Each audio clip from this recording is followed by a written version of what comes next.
Russia की बात कर ही रहे हो, बहुत लार्ज कंट्री है, ऐसे ही आप यूएस भी बहुत बार गए हो, वो भी लैंड एरिया बहुत बड़ा है और दोनों आपस में राइवल्स भी हैं, तो आपको कौन सी कंट्री बेटर लगती है और क्यों?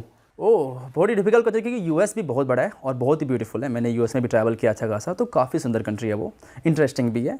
बट लोग वाइज मुझे रशिया ज़्यादा अच्छे लगे, लोग ज़्यादा अच्छे हैं वहाँ पे। और सेफ्टी वाइज भाई? सेफ्टी वाइज तो Russia is much better than US. Russia बहुत सेफ है यूएस के मुकाबले तो। रशिया में वो सब नहीं होता कि चोर, जैसे आपका सामान यूएस में चोरी हो गया था। रशिया में उतना नहीं होता चोरी, ना ही वहाँ पे उतने मर्डर्स होते हैं। US is one of the highest homicide rate in the world. Russia में वो ड्रग एडिक्ट्स और वो सब भी वो नहीं सब कंट्रोल्ड है गवर्नमेंट की तरफ, तो उतना ज़्यादा नहीं होता कंपेयर टू यूएस जितना यूएस में होता है। भाई कौन सी कंट्री, किसी कंट्री में आपने रेसिज्म वगैरह फील करा कि यार आपको देखकर बोला कि इंडियन? रेसिज्म तो नहीं, मतलब स्टेरियोटाइप होते हैं कि इंडियंस के पास हो सकता है पैसा नहीं हो। जैसे फॉर एग्जांपल जर्मनी की एक ट्रेन थी, तो मेरे को फर्स्ट क्लास पास मिल रखा था, तो मैं फर्स्ट क्लास पास की तरफ जा रहा था, अपने फर्स्ट क्लास कैबिन की तरफ जा रहा था। तो वो कंडक्टर बोलती है मेरे को कि नहीं इधर इधर जाओ। मैंने कहा मेरा फर्स्ट क्लास कैबिन उधर है, मुझे पता है मैं कहाँ जा रहा हूँ। तो वो काइंड ऑफ रेसिज्म स्टेरियोटाइप हो गया कि फर्स्ट क्लास पास इसके पास कैसे आ गया। पर रशिया वाले भी जैसे अब सुनने में आ रहा है कि इंडियंस को भाई डिपोर्ट भी कर रहे हैं और वापस आ रहे हैं इंडियंस, तो आपको इसको लेके क्या टेक है आप? पता नहीं, आजकल रशिया में ज़्यादा डिपोर्टेशन होने लग गया। मेरी पहली कंट्री रशिया थी, मैं कभी कहीं नहीं गया हूँ, मुझे फिर भी इन्होंने एंट्री दे दी थी। लेकिन आई थिंक मेन रीज़न है कि वॉर वाला सीन अभी जो है रशिया के अंदर, जो वॉर चल रही है नहीं चल रही, आई थिंक वो रीजन हो सकता है कि वो डिपोर्ट कर रहे हैं। हाँ, वैसे इंडियन से प्यार करते हैं रशियंस? बढ़िया। हाँ, प्यार करते हैं, लेकिन एक बार ये है कि एक बार जहाँ पे हम लोग ज़्यादा पहुँच जाते हैं, फिर वहाँ पता नहीं प्यार हमारा घट जाता है हमारे प्रति। पता नहीं, हर जगह से देखा है मैंने। ये थाईलैंड वगैरह में भी जो 8 साल पहले जो इज्जत थी, अब नहीं रही वो इज्जत। भाई ऐसी कोई कंट्री या सिटी जहाँ पर आपने बिल्कुल भी एक्सपेक्ट नहीं करा यार यहाँ पे तो इंडियंस होंगे नहीं, और आप वहाँ पहुँचे और आपको वहाँ भी मिल गए, ऐसी कोई कंट्री है? बहुत सारी जगह थी। अफ्रीका में पता नहीं आपको हर जगह इंडियंस मिलेंगे, and Indians is the richest community there. Africa के सारे कंट्री में इंडियंस हैं और सबसे ज़्यादा रिच इंडियंस ही हैं। अच्छा, कौन से पार्ट में आपको दिखे इंडियंस? पूरा जो ईस्ट अफ्रीका है, गुजराती चलाते हैं। अच्छा, हाँ, क्या क्या बिजनेसेस कर रहे हैं? सारे बिजनेस उन्हीं के हैं मोर और लेस। अफ्रीका की सबसे बड़ी ट्रैवल कंपनी इंडियन है। अरे गुजरातियों को मानना पड़ेगा। हाँ, इंडिया में तो कर रहे हैं, इंडिया के बाहर भी तगड़ा बिजनेस कर रहे हैं। अरे एक आइलैंड है जंजीबार, वहाँ पर उनकी जो लैंग्वेज है इंग्लिश है, इंग्लिश और स्वाहिली बोलते हैं। Third biggest language is Gujarati, not Hindi, Gujarati. हर जगह गुजराती में आपको लिखा दिखेगा। तो ऐसी है लाइक गुजराती पॉपुलेशन इंडिया के बाहर, स्पेशली इन अफ्रीका मुझे देखा। हाँ, बहुत ज़्यादा रिच कम्युनिटी है वो लोग। भाई आपकी ना एक वीडियो बहुत वायरल हुई थी इंस्टाग्राम पे, आप एक जगह पे थे, one of the coldest cities in the world, जो -60 डिग्रीज था। राइट। तो वो एक्सपीरियंस क्या था वो बताओ। बेसिकली क्या था कि मैं 17 साल या 18 साल का हूँगा मैं। तो मैंने एक्चुअली एक प्लान बनाया था कि मैं इंडिया से हिचाइक करूँगा साउथ अफ्रीका तक। अच्छा। तो मैं इंडिया से निकला, बांग्लादेश गया, फिर मैं वहाँ से मैं म्यांमार गया, फिर म्यांमार से थाईलैंड, लाओस, चाइना, तो आप बॉर्डर्स भी हिचहाइक करके? हाँ, बाय लैंड करके क्रॉस करता। किसके साथ? ट्रक वालों के साथ? ट्रक वालों के साथ, किसी कार वालों के साथ, पैदल कर लिया। तो वो आपके पासपोर्ट देखते थे तो शौक नहीं होते थे कि ये ट्रक वालों के साथ आप क्या कर रहे हो? जनरली उनको कोई मतलब नहीं होता कि ठीक है जाओ, और हिचहाइकिंग समझ में आ जाती है लोगों को मोर और लेस। मतलब इस एशियन कंट्रीज में भी समझ जाते हैं लोग। हाँ, जैसे आप बांग्लादेश जा रहे हो तो वो हो सकता है ना समझते हो उस कौन सा। बांग्लादेश में बिल्कुल नहीं समझ रहे थे ना, क्या है लिफ्ट नहीं देगा कोई। मैंने कहा देगा, रुको तो। तो एक ट्रक ड्राइवर ने मुझे पूरा बांग्लादेश लिफ्ट दिया था। अच्छा। ट्रक बंदे के साथ गया था, रात भर गाने चला के इंडियन गाने चला रहे थे। भाई तो पर जैसे बॉर्डर्स आप क्रॉस करते हो, चेकिंग नहीं होती ज़्यादा? चेकिंग्स होती है। मेरे पास सारा प्रॉपर डॉक्यूमेंटेशन था ना। मैं ऐसे ही इंडिया से थोड़ी निकल गया था, मैं एकदम सब कुछ मैंने रिसर्च किया था कि नहीं इस देश का चाहिए वीज़ा, इस देश का नहीं चाहिए वीज़ा, इस देश का वीज़ा यहाँ से मिलेगा, ये सब कुछ लेके मैं निकला था इंडिया से। अच्छा, तो किसी बॉर्डर पे आपको सबसे ज़्यादा परेशान किया गया हो, कौन सा है वो? परेशान किया गया हो border, I don't think so उस ट्रिप पे कभी हुआ था कभी कुछ ऐसा। लेकिन एक बार सर्बिया पहुंचा था तो हुआ था मेरे साथ कि बहुत ज़्यादा परेशान किया गया था। क्या हुआ था? कि क्यों यहाँ पर आ गए हो, तुम सच में ट्रैवलर हो या नहीं। क्योंकि इंडियंस जाते हैं ना सर्बिया, वहाँ से फिर यूरोप भाग जाते हैं। उसमें मेरे पास कोई स्ट्रॉन्ग वीज़ा नहीं था, नहीं मेरे पास US UK कोई वीज़ा था ही नहीं मेरे पास। तो उसकी वजह से उन्होंने मुझसे बहुत सारे सवाल वगैरह किए थे और सब कुछ एक एक चीज़ खोल के चेक किया था। तो ऐसा परेशान किया था उन्होंने मुझे। भाई वो आप बता रहे थे कोल्डेस्ट एरिया? Yes, coldest. तो मैं पहुंचा वहाँ से किर्गिस्तान, और किर्गिस्तान से मुझे लगा कि मुझे जाना है अब the coldest inhabited place in the world. क्योंकि मैंने एक वो देख लिया था, डॉक्यूमेंट्री देख ली थी वहाँ की। एक डॉक्यूमेंट्री थी ऑस्ट्रेलिया के एक न्यूज़ चैनल ने बनाई थी। मुझे कहा वहाँ मुझे जाना है। और वहाँ से क्योंकि मैं सारी लैंड जर्नी कर रहा था, मैंने फ़्लाइट नहीं लेने का कसम खा रखा था कि फ़्लाइट लूँगा ही नहीं मैं। तो वहाँ से तकरीबन 10,000 किलोमीटर था। मैंने कहा चलो चलते हैं। तो हिचाई करके निकल गया मैं एकदम। वहाँ से पूरा कजाकिस्तान क्रॉस किया, वहाँ से पूरा रशिया का एकदम मोस्ट ईस्टर्न पार्ट पहुँचा हिचाई करते करते करते, और एक सबसे बड़ी सिटी पहुँचा याकुत्स्क, जो कि दुनिया की सबसे कोल्डेस्ट सिटी है, कोल्डेस्ट बिग सिटी। -64 गया मैं टेम्परेचर वहाँ पे, ओ भाई साहब। -64। भाई कितनी लेस पहनी हुई थी आपने कपड़ों की? 7 या 8। ओ भाई साहब। उसके बाद वहाँ से और था 2000 किलोमीटर दूर, नथिंग, इसके बीच में कुछ था ही नहीं। अगर आप फ्रीज हुए तो गए आप। और वो जो रोड था, उस रोड का नाम था road of bones, actually because वो रोड जो ह्यूमन बोन होता है ना, उससे बना हुआ था वो बोन्स। सो उसकी छोटी सी हिस्ट्री बता देता हूँ कि हुआ क्या था कि गुलक्स के टाइम जो गुलक्स प्रिजनर्स थे उनसे रोड बनवाया जा रहा था, और वो जब मर गए, क्योंकि इतनी कोल्ड वेदर में तो मर ही जाएंगे, जब मरे तो उसका जो बोन था एज अ स्टोन यूज़ कर लिया उन्होंने कि चलो हटा, नहीं बोन नहीं है तो स्टोन ही डाल देते हैं, सॉरी स्टोन नहीं तो बोन ही डाल देते हैं। और तो एवरी 1 मीटर जितनी आप कदम लोगे उतने लोग वहाँ मरे हुए हैं, उसके अंदर दफनाए हुए हैं। बेसिकली आप शमशान के ऊपर पूरा चले जा रहे हो, एक रोड बनी हुई है, एकदम क्रेजी भाई। 2000 किलोमीटर लंबी रोड। और कितना क्रेजी है वहां पर रहना, क्या क्या अलग चीजें हैं इतने टेम्परेचर पे सब कुछ रहना। अलग है वहाँ पे, तो समझ ही नहीं आता कैसे लोग रहते हैं वहाँ, क्यों ही लोग रहते हैं।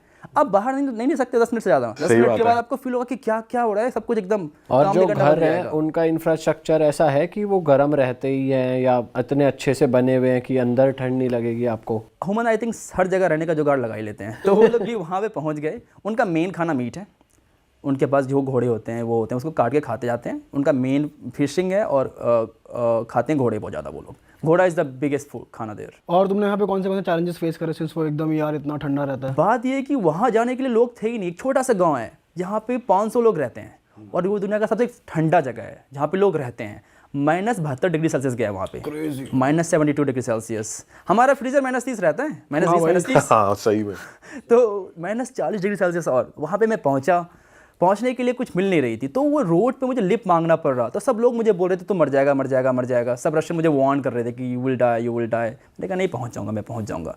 तो वो रोड पे मैं 3-4 दिन तक लगातार लिफ्ट मांगता रह गया। और एक बार ऐसा हुआ था कि 3 दिनों तक कोई लिफ्ट मिली ही नहीं मुझे। मैं 3 दिनों तक लगातार रोड पर खड़ा हूँ मैं, और लिफ्ट मांग रहा हूँ। 3 दिन तक आप रोड पे हो? हाँ, रोड पे हूँ। और पास में एक कैफ़े थी, थैंकफुली उस कैफ़े में जाके मैं रुकता था जब ठंडी लगती तो मुझे। तो अरे बाप रे यार, भाई इतना टॉर्चर क्यों करा आपने अपने आप को भाई? ये तो सुन के मेरे को लग रहा है भाई यार। नहीं मतलब शायद अब बड़ी लगता बहुत है थ्रिलिंग torture। होगा तुम्हारे लिए, बहुत उस समय मेरे थ्रिलिंग था, लाइक नहीं ये करना है, ये मुझे यहाँ पहुँचना है। I was the 4th Indian to reach there. उससे पहले कोई इंडियन गए, 4 इंडियन ही गए थे। हाँ अच्छा। वो भी एक्सपीडिशन चलती है वहाँ जाने के लिए, बहुत एक्सपेंसिव होता है वो ट्रिप। वो रशियन लेके जाते हैं बड़े बड़े कार्ड में एंड स्टफ। हिच हाइक करके आप पहले ही हो गए? हाँ, पहले ही इतना पहुँचा। भाई आपने इंडियन ट्रक ड्राइवर्स के साथ भी टाइम बिताया और बाहर के ट्रक ड्राइवर्स के साथ भी टाइम बिताया है, कुछ आपको डिफरेंस लगा पर्सनैलिटी में? या ये लोग क्योंकि इतने लंबे टाइम तक रोड पे ही रहते हैं, इनका माइंडसेट भी थोड़ा अलग, थोड़े लोनली होते हैं, कैसे क्या या सेम ही होते हैं, कैसा रहता नहीं, है? मुझे एक बात लगा कि अगर यूट्यूब वगैरह चला रही नहीं तो कम से कम कंडक्टर तो बन ही जाऊंगा मैं। बैक वैक तो करवा ही दूंगा। इंटरनेशनल एक्सपीरियंस भी मेरे पास है। लेकिन हाँ, ट्रक ड्राइवर्स वगैरह की जो लाइफ होती है ना, डिफरेंट है इंडिया के बाहर। एक बार तो रशिया के अंदर आप जो ट्रक्स देखोगे ना, बहुत लग्जरियस होते हैं। यूएस के अंदर जो ट्रक्स बहुत लग्जरियस होते हैं, लेकिन आरबी को जाता है, उसके अंदर फ्रिज है, खाना बनाने का है, 2 बड़े बड़े बंक बेड है सोने के लिए। तो रशिया के अंदर अलग ही ट्रक्स होते हैं, एकदम बड़े कंफर्टेबल ट्रक्स होते हैं। तो वो आपको शेयर करने देते थे बेड अपना? हाँ, बोले आ जाओ सो जाओ ऊपर, कोई दिक्कत नहीं है, आके ऊपर जाकर सो जाओ। ऐसे लोग बोलते हैं रशिया के अंदर। अच्छा। और इंडिया में कैसे बोलते थे? इंडिया में भी अच्छे हैं एकदम, वो चाय बनाएंगे आपको, खिलाएंगे पिलाएंगे एकदम, वो भी बहुत हॉस्पिटेबल है। इंडिया में भी ट्रक ड्राइवर बहुत हॉस्पिटेबल है। पर वो लग्जरी नहीं है ट्रक उनके पास लग्जरी है ही नहीं, उनके पास खुद नहीं हो, किस आपको कैसे देंगे वो? उनके पास जो है वहीं पे आपको देंगे, जो हो सकता है वही आपको ऑफर करेंगे। बट वो बहुत रिच है, लाइक अपने दिल से, कि जो भी था मुझे खिलाते थे पिलाते थे। इंडिया में भी उन्होंने किया ये। पर जब आप ये कोल्डेस्ट एरिया में थे तो मैंने देखी थी उस टाइम आपकी वीडियो, पानी वानी आप उछाल रहे थे तो वो जम जा रहा था, ऐसा कुछ हाँ, भी हो रहा था? ऐसा होता है एक्चुअली। वो जो पानी है ना, वो गर्म पानी रहती है, वो ठंडी पानी नहीं रहती है। अच्छा। वो गर्म पानी को आप जब फेंकते हो हवा में तो वो बर्फ बन जाती है तुरंत, इंस्टेंटली। भाई ऐसी कौन सी कंट्री है जो आपका ड्रीम था जाने का कि भाई मेरे को यहाँ जाना है, पर जाके इतना मज़ा नहीं आया कि यार सोचा तो कुछ और था? एक्चुअली क्या था कि जब मैंने जैसे बताया कि मुझे पढ़ाई करने के लिए जाना था, तो Germany was the best option कि जर्मनी जाओ, जर्मनी में ना बहुत सारे एजुकेशन भी फ्री हो जाती एजुकेशन फ्री है, जितने भी तुम इंडिया में इंजीनियरिंग करोगे तुम जर्मनी में इंजीनियरिंग कर लोगे। तो वहाँ पे एक ड्रीम था जाने का। फिर जब आप पहुंचा तो फिर मुझे काफ़ी नॉर्मल कंट्री लगी, एडवेंचरस कुछ खास लगी नहीं मुझे। कौन सी सिटी गए थे आप? सबसे पहले मैं बर्लिन ही गया था। बर्लिन अच्छा नहीं है ना, हमें भी इतना मजा नहीं आया वहाँ। थोड़ा सा ही लगा मुझे, उतना अच्छा नहीं लगा मुझे। वहाँ Southern Germany की अच्छा लगी। नेगेटिव वाइब लगी, जैसे हम गए थे वहाँ पे तो इतना जैसे कहीं गए हो तो लग नहीं रहा था कि बर्लिन में कि आप घूम रहे आए हो, मतलब दबी दबी वाइब, नेगेटिव वाइब थी। आपको भी यही फील हुआ? थोड़ी सी मुझे ऐसा फील हुआ था कि लाइक बर्लिन के अंदर उतना ज़्यादा अच्छा नहीं लगा मुझे। साउदर्न जर्मनी अच्छा लगा कंपेयर टू लाइक जो म्यूनिक वगैरह, काफ़ी मुझे बेटर लगा। म्यूनिक वगैरह ज़्यादा बढ़िया है। हाँ। लोग कौन सी कंट्री के आपको बेस्ट लगते हैं? अफगानिस्तान सबसे बेस्ट लोग हैं वो। कितने मेहमान नवाज लोग हैं। कुछ भी आप बोल दो, आप एक बार बस बोल दो कि आप इंडिया से हो, कोई आपसे पैसे 1 रुपये नहीं लेगा और ज़बरदस्ती आपको लाइक देंगे ही। लाइक नहीं आप दे ही नहीं सकते मुझे पैसे आप। भाई ये हमने बहुत सुना है यार कि ऐसा होता और जितना वो उनका प्यार इंडियन के प्रति उतना नफरत पाकिस्तानी के प्रति है। बहुत ज़्यादा नफरत है उनका। है, उनसे डबल पैसे ले लेते हैं। हाँ, एक बार एग्जाम्पल था, मैं अफगानिस्तान में था। बेसिकली क्या, इतने इंडियंस वहाँ जाते नहीं हैं, सिंस पाकिस्तान का बॉर्डर लगता है अफगानिस्तान के साथ, तो पाकिस्तानी जाते रहते हैं अफगानिस्तान के अंदर। तो एक टैक्सी ड्राइवर था, टुक ड्राइवर, और वो मुझे लेके गया और फिर मेरे से वो 500 रुपये मांगने लग गया। तो मैंने कहा यार 2 मिनट तुम लेके आया है, 100 रुपये भी नहीं होंगे, तो 500 कैसे मांग रहा है? तो बोलता है तुझे 500 देना पड़ेगा, ये देना पड़ेगा। फिर मैंने बातों में बोल दिया था इतना तो इंडिया में भी नहीं लगता। तो बोला अच्छा भाईजान आप इंडिया से हो? मैंने कहा हाँ मैं इंडिया से हूँ। फिर वो बंदा मेरे से पैसा लिया ही नहीं।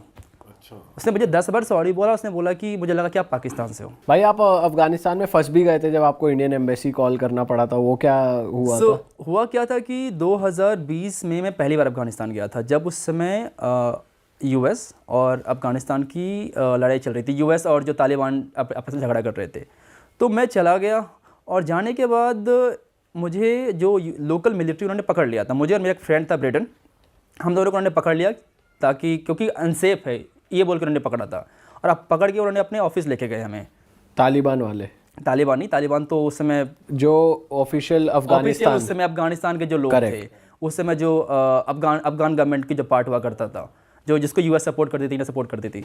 तो वही मुझे ऑफिस लेके गई और फिर उन्होंने कॉल कर दिया हमारे एम्बेसी, इंडियन एम्बेसी को और यूएस एम्बेसी को।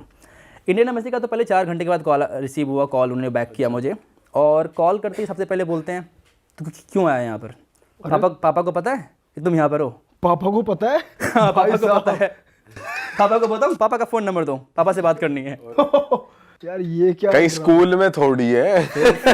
फिर क्या हुआ? उसके बाद मैंने कहा तुम्हें पता है वहाँ चला है, तुम क्या कैसे पहुँच गए हो? और जस्ट एग्जांपल मैं देता हूँ यूएस ने कैसे बात किया। उसने मेरे फ्रेंड को कॉल किया, ब्रेडन को, और बोला कि I know you are very very adventurous but you understand this situation is not good right now, please get out soon as possible, we will give you money, will give flight ticket, whatever you need.